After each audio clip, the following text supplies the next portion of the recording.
அஸ்ஸலாமு அலைக்கும் வரஹ்மத்துல்லாஹி வபரகாத்துஹு.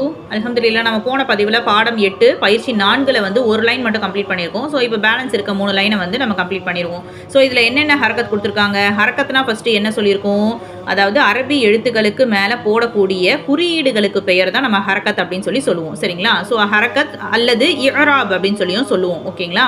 ஓகே. ஸோ அதில் பேசிக்காக நம்ம வந்து 3 ஹரக்கத்தை வந்து நம்ம கம்ப்ளீட் பண்ணியிருக்கோம். ஸோ என்னென்ன ஹரக்கத்து, ஃபத்தஹா, கஸ்ரா, தொம்மா அப்படின்னு சொல்லுவோம். அதாவது ஜபரு, ஜேரு, பேஷுன்னு படிச்சிருப்போம் இல்லையா? அதை நம்ம என்ன பண்ணுறோம், ஜபர் ஈக்குவல் டு ஃபத்தஹா, ஜேர் ஈக்குவல் டு கஸ்ரா, பேஷ் ஈக்குவல் டு தொம்மா அப்படின்னு போட்டு வச்சுக்கோங்கலாம் சொல்லியிருக்கேன். ஓகேங்களா? சரி வாங்க படிப்போம். அஊது பில்லாஹி மினஷ் ஷைத்தானிர் ரஜீம். பிஸ்மில்லாஹிர் ரஹ்மானிர் ரஹீம்.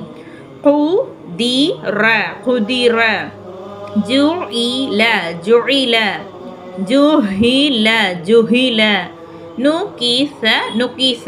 ஓகேங்களா? அடுத்த வீடியோவில் அடுத்த லைன் பார்ப்போம்.